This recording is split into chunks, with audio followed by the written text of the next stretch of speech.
शिवरी के आश्रम में पहुंचने वाला।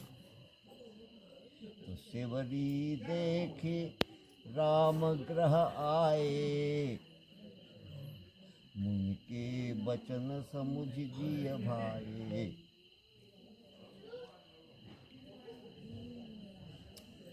शिवरी के जो गुरु थे ना, मतंग ऋषि,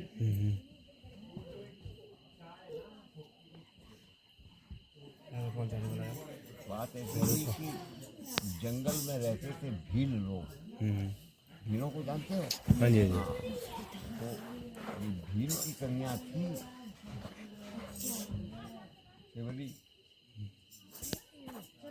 तो जो और गांव के लोग थे वो वन पशुओं को पकड़ पकड़ के लाते थे, हिरन विरनों को। तो एक उन्होंने वो बना रखा था बांस के चट्टरों का किला जैसा, उसी के अंदर वो उनको बंद कर देते, बांध देते थे। और शिवरी छोटी थी, 8 वर्ष की थी उस समय।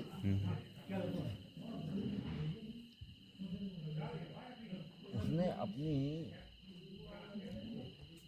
बड़ी भाभी से पूछा कि भाभी, इन पशुओं को ला करके लोग इसलिए यहाँ इकट्ठा कर रहे हैं। उसने कहा कि तुम्हारी शादी होनी, तो जब तुम्हारी बारात आएगी तो बारात के लिए ये इकट्ठे किए जा रहे हैं। इन सब का मांस पकाया जाएगा और तुम्हारी बारात की खातिर की जाएगी। अब देखो, वो 8 वर्ष की कन्या बिचारी, उसके मन में क्या भाव आया, ये देखो, राम राम राम, मेरे लिए और इन इतने पशुओं का मारे जाएंगे ये बेचारे। वो रात में सोई नहीं।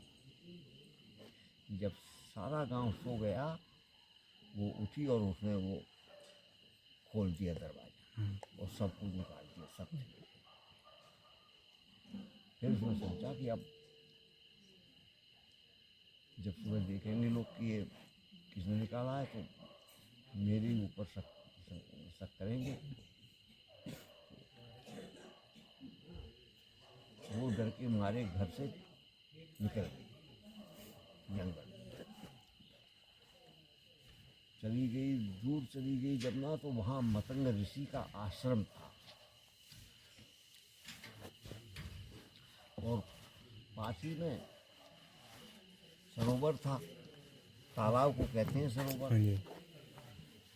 पास ही में सरोवर था, तो महात्मा लोग स्नान वस्नान के लिए जाते थे सरोवर पर। तो अब शिवरी के मन में ये भाव आया कि रास्ता साफ कर देना चाहिए। संत महात्मा बेचारे आते जाते हैं यहाँ नहाने धोने के लिए, तो जिनमें शिवरी क्या करती है, रास्ता साफ कर देती है। और फिर क्या करती है कि जंगल से लकड़ियाँ इकट्ठी करती है और लकड़ियों का गट्ठर बांध करके ले जाती है, तो आश्रम के द्वार पर लकड़ियाँ डाल देती है।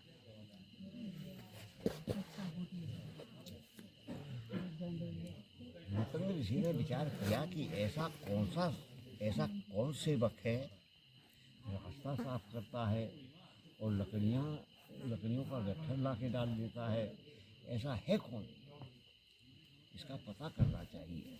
तो अपने शिष्यों से कहा कि देखो भाई, इसका पता करो, ये कौन है जो निस्वार्थ सेवा कर रहा है आश्रम की। तो बहुत दिन हो गए, कोई नहीं पता लगा सका। एक दिन मतंग ऋषि नाराज हो गए, कहा कि तुम लोगों से एक चोर नहीं पकड़ा जा रहा है, तो देखो ये कौन है। तो सभी ने ड्यूटी लगा ली कि भाई देखो, इससे इतने टाइम से इतने टाइम तक हमारी ड्यूटी रहेगी। उसके बाद 2-2 लोगों की ड्यूटी लगाई। सारी रात बीत गई। प्रातः काल लगभग जब 4 बजे का टाइम हुआ, तब वो आई शिवली लकड़ी का गट्ठर लेकर। लकड़ी का गट्ठर उसने पटका और वो जब चलने लगी तो उन जो महात्मा लोग ड्यूटी पर थे उन्होंने कहा, ठहर लड़की ठहर। जब अब वो वहाँ जंगल में रहती थी, खाने पीने को क्या, वही जंगल में जो कुछ फल वल मिल जाते थे वही अपना खाती करके गुजारा करती थी।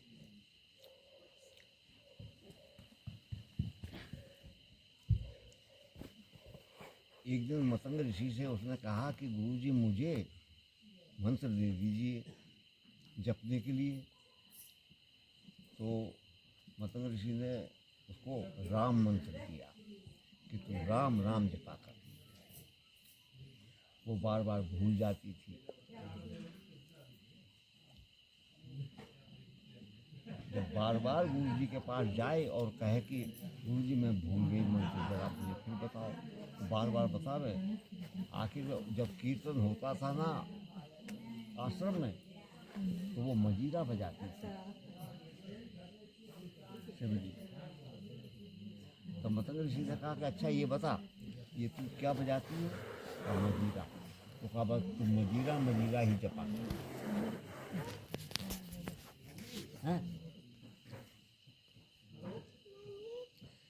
ठीक है, वो मजीरा मजीरा जपने लगी।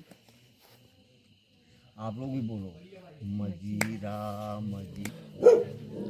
असल बात जो योगी होते हैं ना, तो उनकी मृत्यु तो होती नहीं है।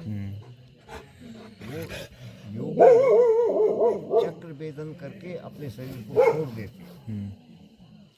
तो जब शरीर छोड़ने लगे तो उन्होंने शिवजी से कहा कि देख, यहाँ एक दिन राम आएंगे,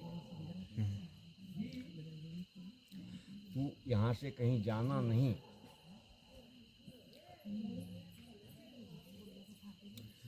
तो अब शिवजी को ये तो पता नहीं था कि कब आएंगे, ये तो बताया नहीं था मतलब ऋषि ने।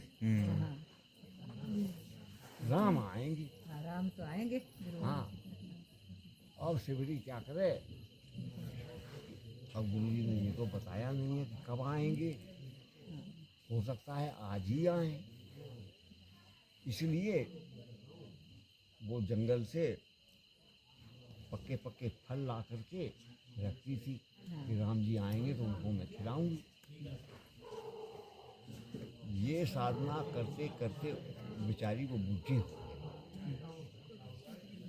गई, शिवरी बुद्धि हो गई।